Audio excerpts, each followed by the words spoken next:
county commissioner or the regional commissioner to tell me that that kind of stuff would happen in your area of jurisdiction, and you don't have backing from your bosses to witness that kind of nonsense going on there, where citizens are being hurt and being maimed because of politics in broad daylight. The government has chosen that. That's why it's happening. And the deployment of resources, you can see clearly this was very well choreographed. It was very well planned. You don't have to be you can tell the amount of resources being involved, the level of mobilization. The leaders in that area who are organizing that had been swearing all week. And no one is arrested these days. No one is charged in a court of law with that kind of violence. The level of impunity has gone to new levels. And so the question you ask is, do you actually believe that you can continue doing that in this country for the next 11 months and hope that there will be a country after that? The greatest question to Kenyans today and always is, which way Kenya? Are we going to allow our country to burn? Because it's clear, we have begun that path. Or are we going to allow our country to be destroyed? We must answer that question with a resounding no and follow it up with action. The action is we will sit together and figure out what legal way do we go forward, what do we do. All of us who are interested in the stability of the country, political power and all these things are secondary to the lives of our people, to the stability of our nation. Kenya is much more important than any one of us. This is something we have to think and act about. Thank you. Crispin, yeah, I'd say we are good. And I mean, unless it's something burning on this particular subject, please.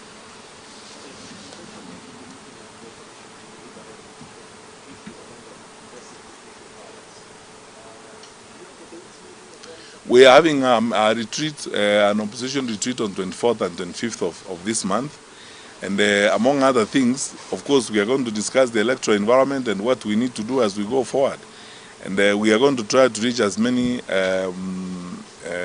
Kenyans as possible within the leadership and decision-making community. The focus being my brothers and sisters, and many of you who are here at this press conference are people, smart, very well-educated people. Do you actually think this is the way we should run our country? Do you think this is the way we should manage our country? I mean, how?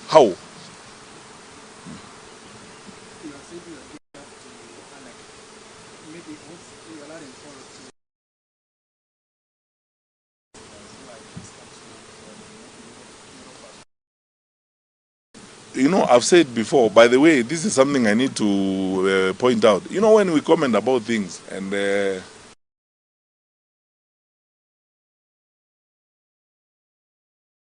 written on Kenya in the countdown to elections, predicted that we are going to have violence. The Kofi Annan Foundation, I mean, the report is now public, you can see it. I saw the other day a report that was done by private investors from EU are interested in Kenya. I even made an interview I did another day. All of them are raising issues about the security of the country going forward because of these wounds and the level of crime in the country.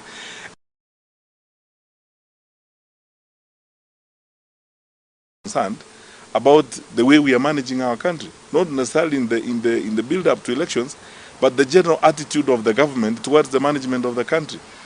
You know, when you look at our leaders and the kind of speeches that come from their mouths, it's shocking. You wonder whether we live in the same place. And I'm saying this with all the seriousness I can master. We are destroying our country for purposes of politics.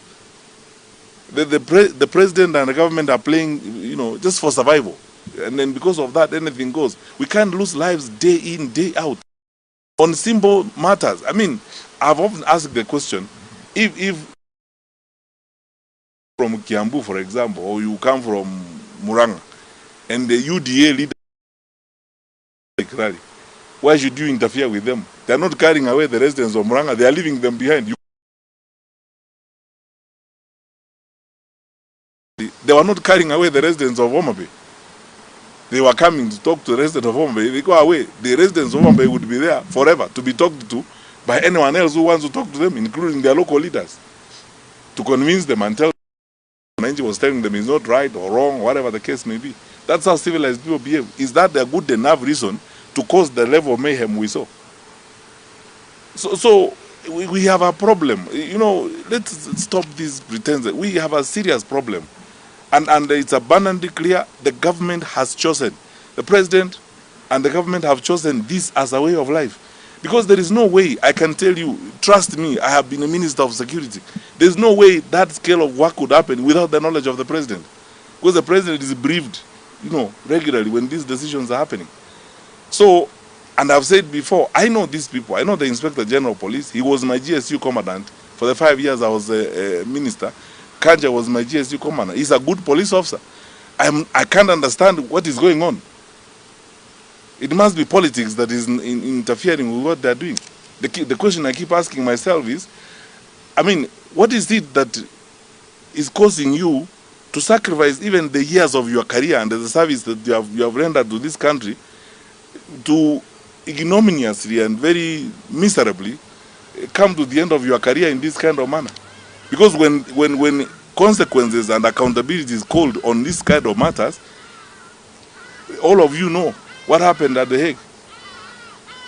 You know, when the warrants were issued, they went to the individual leaders.